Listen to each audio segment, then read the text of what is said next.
Dalam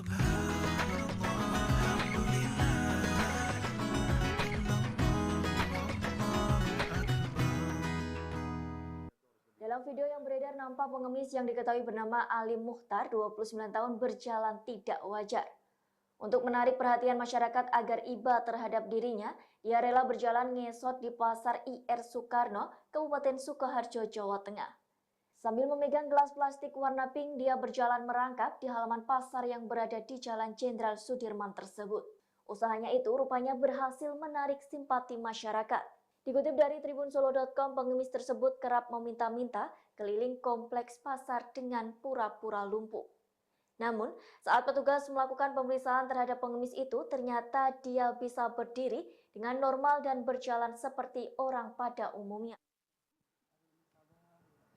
Alhamdulillahirrabbilalamin. Allahumma salli ala Sayyidina Muhammad wa ala ali Sayyidina Muhammad. Masya Allah, ketika seseorang menilai orang lain, sesungguhnya kita tidak pernah punya kuasa untuk menilai orang lain. Dan sebenarnya Allah telah memberikan modal kepada kita, yaitu al-qalb. Makanya baginda Nabi SAW mengingatkan bahwa dalam diri manusia ada segumpal daging. Jikalau itu baik, maka baiklah semuanya. Jikalau itu buruk, maka rusaklah semuanya. Ala wahiyal qalb, itu adalah hati manusia. Maka dalam Al-Quran Allah Subhanahu wa ta'ala berfirman, ba'dan aqul a'udzu billahi minasyaitonir rajim. كذلك يحيي الله الموتى ويريكم آياته لعلكم تعقلون. Demikianlah Allah memberikan penjelasan agar kalian mengerti. Lalu Allah sambung ayat ini. ثُمَّ قَسَتْ قُلُوبُكُم مِّن بَعْدِ ذَلِكَ فَهِيَ كَالْحِجَارَةِ أَوْ أَشَدُّ قَسْوَةً وَإِنَّ مِنَ الْحِجَارَةِ لَمَا يَتَفَجَّرُ مِنْهُ الْأَنْهَارُ. Kemudian hati kalian menjadi sangat keras, bahkan asyaddu qaswah, lebih keras daripada batu. Subhanallah. Di ayat sebelumnya Allah mengatakan agar kalian mengerti. Di ayat setelahnya Allah katakan hati kalian menjadi keras. Berarti yang membuat kita kadang tidak mengerti adalah bukan karena akal kita yang tertutup, namun hati kita yang menjadi keras. Allah katakan, "Tsumma qasat qulubukum min ba'di dzalika fahiya kal hijara wa ashaddu qaswa." Bahkan lebih keras daripada batu. Kalau batu masih dialiri oleh air, dikatakan minal hijarati lama yatafajjaru minhul anhar wa inna minha lama yashaqqaqu fayakhruju minhul ma. Bahkan batu itu kadang mengeluarkan air, yakni mata air. Namun jikalau hati yang mengeras tidak mampu lagi untuk mengeluarkan apa-apa. Bahkan seringkali menilai orang lain. Bukannya menilai diri sendiri, tapi menilai orang lain. Dalam surah Al-A'raf, ba'da naqul a'udzu billahi minasyaitonir rajim. وَلَقَدْ ذَرَأْنَا لِجَهَنَّمَ كَثِيرًا مِنَ الْجِنِّ وَالْإِنسِ لَهُمْ قُلُوبٌ لَا يَفْقَهُونَ بِهَا. Kebanyakan daripada penduduk jahanam, daripada jin dan manusia, disebabkan karena mereka punya hati namun tidak berfikir dengan hatinya, tidak memandang dengan hatinya, tidak menilai dengan hatinya, sehingga acap kali salah menilai orang lain, seringkali menilai orang lain lebih buruk daripadanya. Padahal kita sebagai manusia, sebagai makhluk yang beriman, sebagai hamba Allah yang beriman, hendaklah menghisap diri sendiri sebelum menghisap orang lain. Hendaklah menghisap diri sendiri sebelum dihisap oleh Allah Subhanahu wa taala. Hati adalah jendela, hati adalah yang menilai daripada sesuatu yang kita lihat. Maka dalam Al-Quran banyak sekali ayat yang membicarakan tentang hati. Dan kita semestinya senantiasa membersihkan hati kita dengan ilmu pengetahuan. Sebagaimana ada sebuah riwayat mengatakan hati itu bagaikan tanah dan ilmu adalah bagaikan air. Maka seringkali disirami hati ini dengan air supaya lebih bersih lagi, lebih gampang lagi dalam memandang orang lain. Wallahu ta'ala. Masya Allah, terima kasih banyak Ustaz Syam. Nah buat jamaah Islam itu yang ada di rumah, hari ini kita masih membahas tentang tema jangan terburu-buru menilai orang lain ya. Berbicara masalah tentang penilaian, kita harus tahu nih selanjutnya nih ya. Kita ini ada di tipe yang mana nih? Karena kalau kita biasanya kalau kita posting sesuatu gitu kan komentar orang macam-macam. Ada yang komentarnya bagus, ada yang ya cuma biasa aja, ada bahkan yang menjelek-jelekan. Nah, di dalam Islam pertanyaannya nih Ustazah Oki ya. Ada beberapa tipe katanya dalam orang-orang ini memberikan penilaian kepada orang lain. Mungkin bisa dijelaskan kepada kita biar kita lebih memahami kita ada di golongan yang mana nih, mohon izin. Tafadhol. Baik, terima kasih Mas Fadli. Ada tipe-tipe orang ketika memberikan penilaian kepada kita. Pertama, ada orang yang menilai memang untuk menasehati. Ada orang yang menilai untuk menjatuhkan atau justru untuk menjelek-jelekan. Ada yang menilai untuk motivasi. Mari kita bahas satu persatu. Tipe-tipe orang ketika memberi penilaian, menilai untuk menasehati, maka salah satu contohnya akan saya bawakan satu kisah dari seorang tabi'in Tawus bin Kaisan. Teman-teman sekalian, ada seorang khalifah yang pada saat itu baru tiba di Ka'bah. Khalifah ini namanya adalah Sulaiman yang biasanya kalau tiba di satu tempat pasti akan meminta para pengawalnya untuk bertemu dengan ulama agar sang ulama bertemu dengannya untuk memberikan nasihat. Nah, nama ulama ini adalah Tawus bin Kaisan, seorang tabi'in. Maka pada suatu ketika Tawus bin Kaisan merasa bahwa ini adalah sebuah kewajiban untuk dirinya sebagai seorang ulama untuk datang kepada sang khalifah ini untuk memberikan nasihat-nasihat agar sang pemimpin ini senantiasa dibimbing oleh Allah dalam membimbing rakyatnya dengan baik. Maka apa yang terjadi pada saat itu, apa yang diucapkan oleh Tawus bin Kaisan, beliau mengatakan banyak sekali pemimpin-pemimpin yang tidak menjadikan Allah sebagai penegak hukumnya, maka berhati-hatilah dengan itu.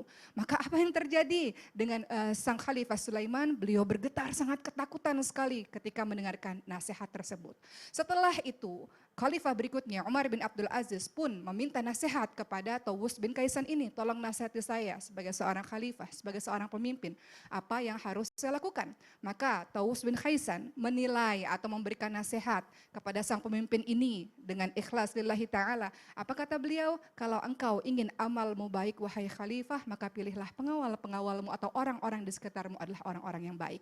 Maka kita bisa lihat di sini teman-teman sekalian bahwa sang ulama ini menilai atau memberikan nasihat kepada sang pemimpin betul-betul memang karena ingin membuat sebuah perubahan yang baik.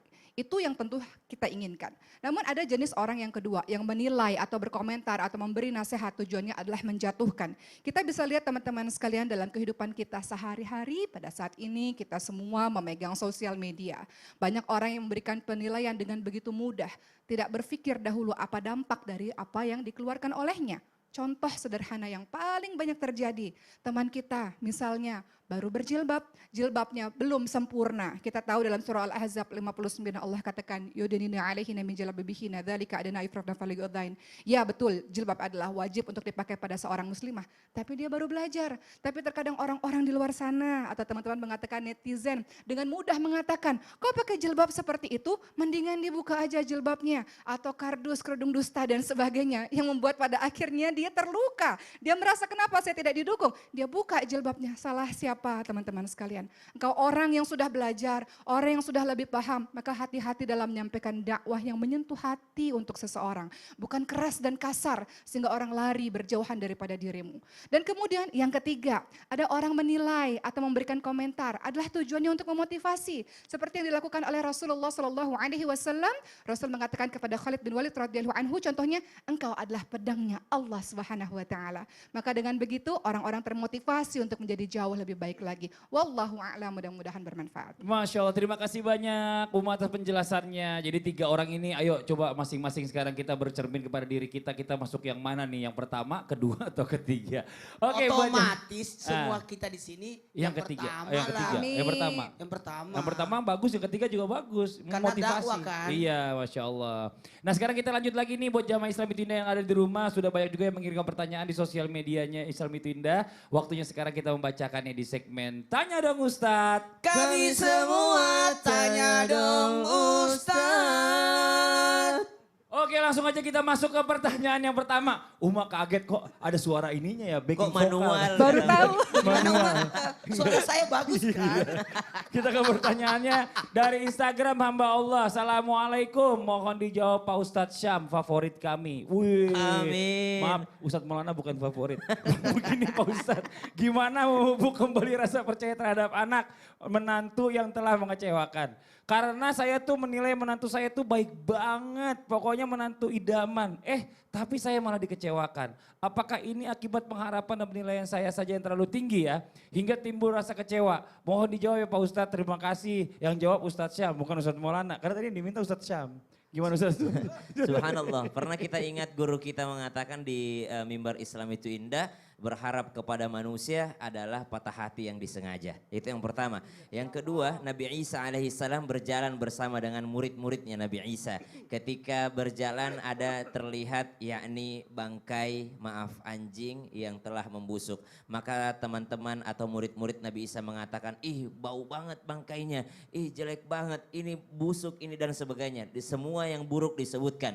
Lalu Nabi Isa alaihissalam mengatakan, ih putih banget giginya, subhanallah.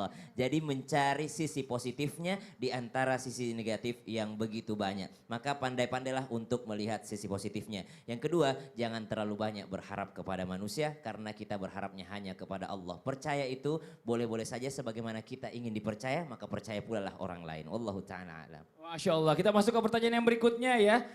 Masih dari Instagram hamba Allah. Assalamualaikum Ustadz. Ustadz Maulana sehat? Itu pertanyaan saya sebenarnya. Saya sehat, cuma sakit hati aja dengar yang pertama.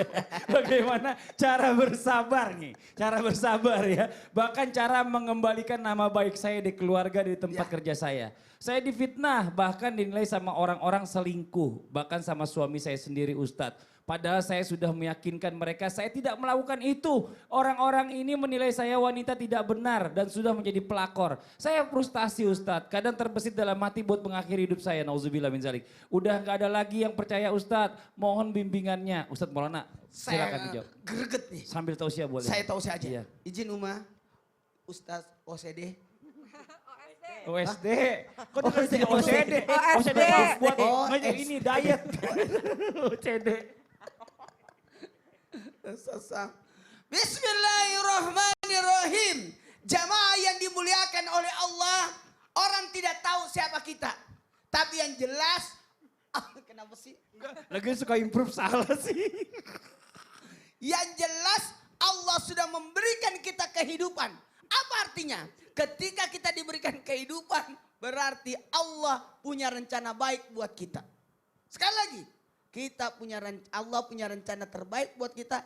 Makanya ketika kita difitnah, ketika kita dihina, ketika kita dilecehkan, ketika kita dihujat, tenang aja. Pertanyaannya cuma satu saya. Apakah kau melakukannya? Tidak, tidak usah marah.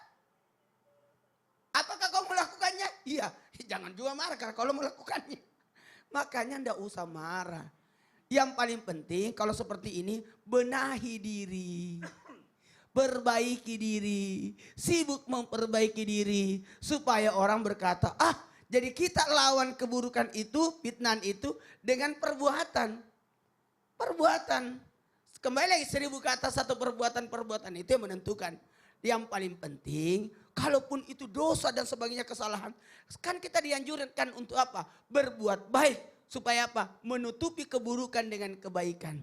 Sekali lagi, menutupi keburukan dengan kebaikan sehingga mohon maaf ya, tidak ada manusia tidak punya dosa. Pasti ada dosanya.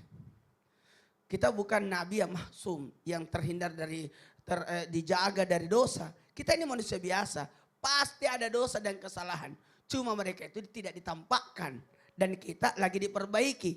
Bahkan bisa jadi yang terlihat kesalahannya, bisa jadi dia adalah lembaran bersih. Kain putih itu terlihat banget kotorannya. Tapi mohon maaf, kain keset itu berapa banyak kotoran di situ. Tapi orang tidak lihat itu kotoran. Maka yang paling penting benahi diri, berbuat baik. Dan yang ketiga, semua yang menjelekkan kita, naikkan dia umroh. Oh, Masya Allah, itu Ustadz Maulana. Iya. Kasih dia duit. Balas dia dengan kebaikan. Situ soleha. difitnah di pasar. Apa Dikasih dia lakukan? makan. Diundang makan di rumahnya. Iya benar, Masya Allah. Seperti itu. Ngomong-ngomong saya mau nanya lagi nih. Apa tuh? Boleh mohon izin Ustadz OCD. Bagaimana sebenarnya dalam Islam bicara masalah tentang adab-adab seseorang ketika diminta orang lain menilai dirinya. Bahkan kita hendak menilai orang. Ini bagaimana Ustadz OCD? Temannya OCD. Iya. Pakoy, si tengah-tengah na rekemakutane tau loridi untuk melau pendapat tak loridi.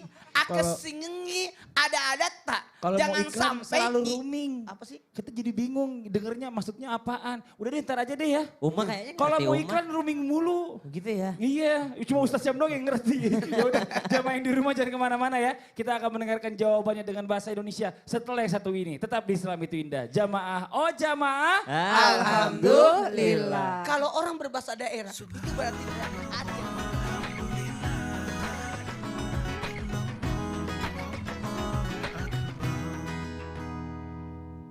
Memeriahkan HUT Transmedia. Ayo ikuti lomba video kreatif berhadiah total 100 juta. Terbuka untuk umum, individu maupun kelompok. Kreasikan video berdurasi maksimal 1 menit dengan tema HUT ke-20 Transmedia. Sertakan logo Transmedia dan salah satu atau lebih logo perusahaan di bawah Transmedia di dalam konten video. Upload video ke medsosmu, lalu share link ke insertlive.com mulai 1 November sampai 3 Desember 2021. Info lebih lanjut klik insertlive.com/lomba video Transmedia.